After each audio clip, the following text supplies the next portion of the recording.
Welcome to the presentation of the portable avatar format standard. This is a standard project developed by MPAI, the international affiliated not-for-profit association based in Geneva, and the developing standard for AI-based coding that use a rigorous development process, and they also contain a clear IP right licensing framework. Of course, these are outside of the standard, but they are connected to it. Portable avatar format is a standard. It specifies the portable avatar format itself, because it's a very important data type that is also given the name to the standard, but the standard is more than that. The related data types that enable a receiver to decode and render an avatar and its environment as intended by the sender, the personal status display and other AI modules enabling the interoperable handling of avatars and related data. And finally, the 4 AI workflows and AI modules of the avatar-based video conference AI workflow that, of course, uses data from the portable avatar format, but from many other MPAI standards. As you will see in a second, 2 words about the AI framework. It specifies the architecture, interfaces, protocol, APIs of the AI framework, which is especially designed to execute AI-based implementation, but can also be used for mixed AI and traditional data processing workflows. This is the AI framework. As you see, we have this block that is called AI workflow. This contains AI modules. AI modules are more atomic. In some cases, they are quite big, but they are elementary processing modules. There is storage, and version 2, as you see, this is version 2.2, is include the support to security. So this is the avatar-based video conference. Let me see what it is. We have a client. We have separated the transmitter from the receiver for the purpose of also of specification. Then we have a server, and we have a client. The server is connected to something that is called virtual meeting secretary, because this is another workflow, but it is specified by the different MPAI standard, and it does what it says. You have a secretary that takes notes and provides a report of the avatar-based video conference meeting. So let me go through the AI modules. So this is the video conference client transmitter. So you have audio and visual. You created the audio-visual scene. You extract the speech. You recognize the text.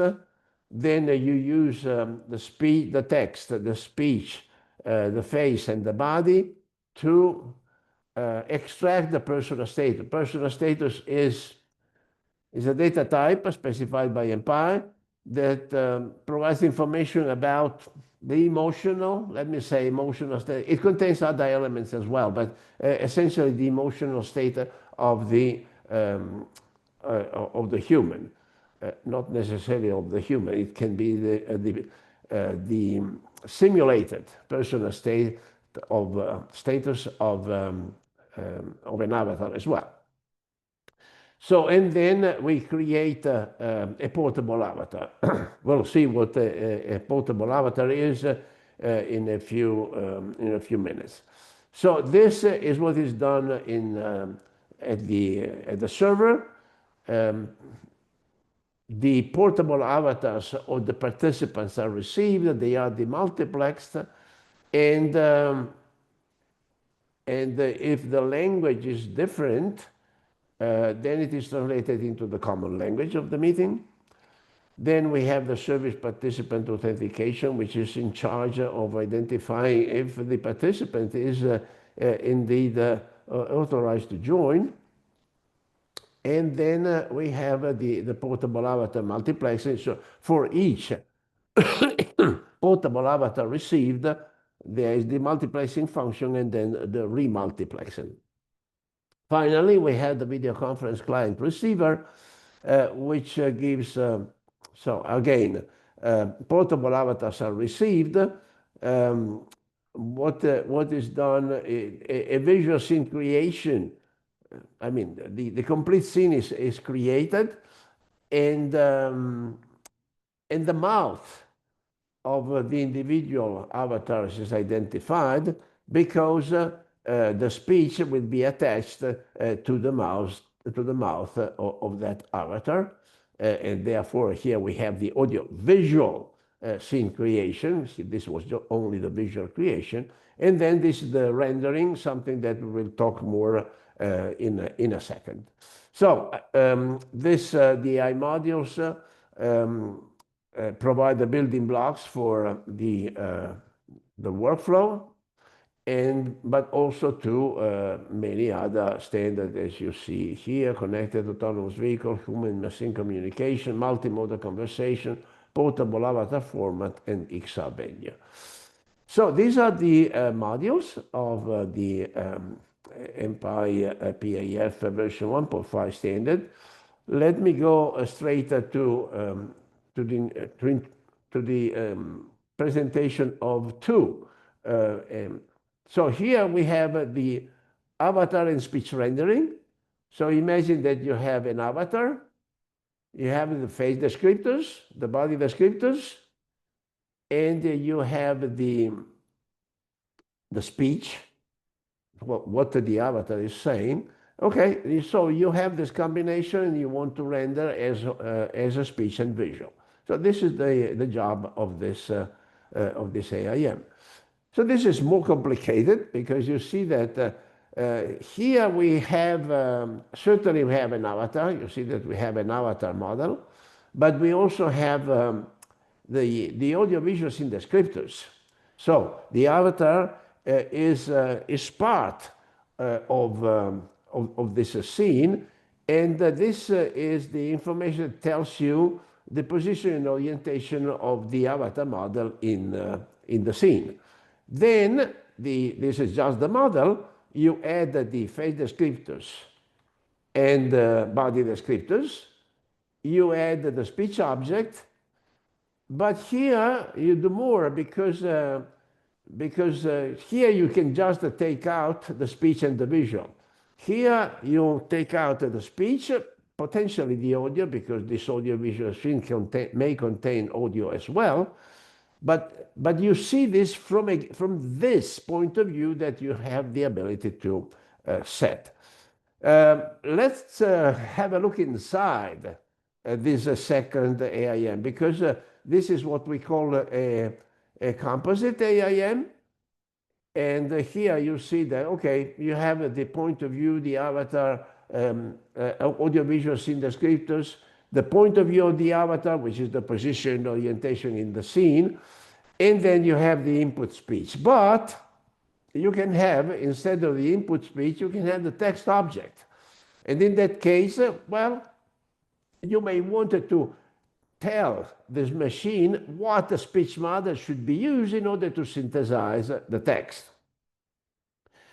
Then we have, let's forget the second text for a moment, we have the personal status.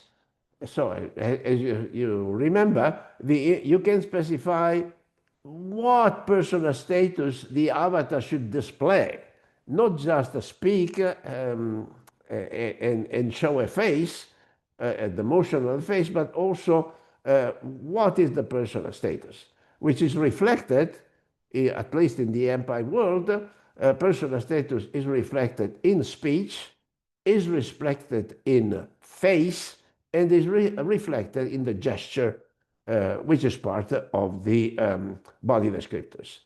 And here we have the avatar model. So you see now that first we have to demultiplex because the effect of the personal status will be different, as we have said.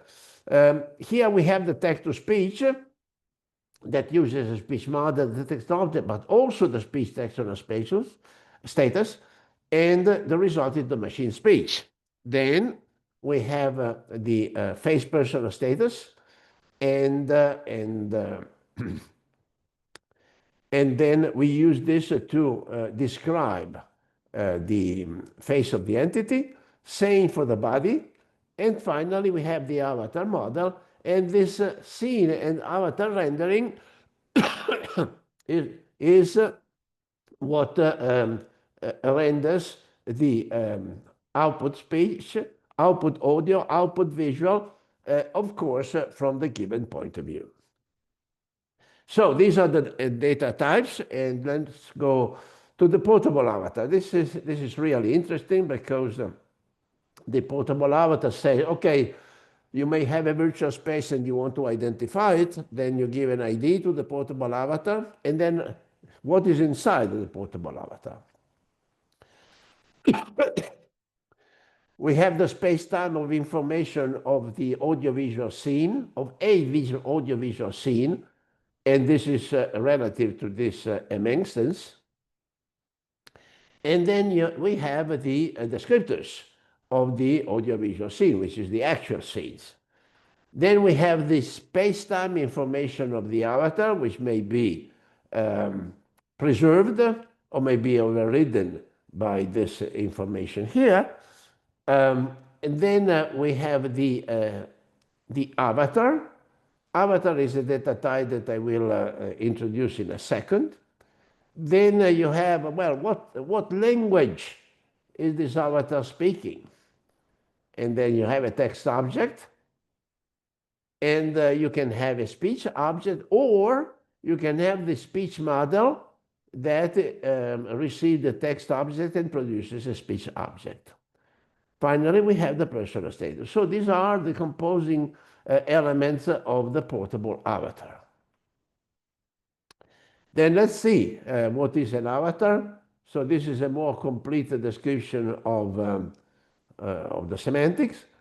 So we have, as always, an M instance, the space-time information of the avatar, the ID of the avatar, and the data of the avatar. What is inside? We have the avatar model, we have body descriptors, rate descriptors, and we may have a process ID. Process ID is something that you use to morph this avatar.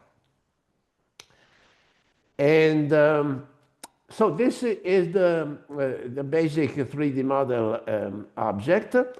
So as you see, it can have a mass, it can have a material, it can have gravity, a texture map, object audio characteristic. It can also have the axis. We define the three axes of the basic 3D model object. Then we have the space-time, and we have annotation. Finally,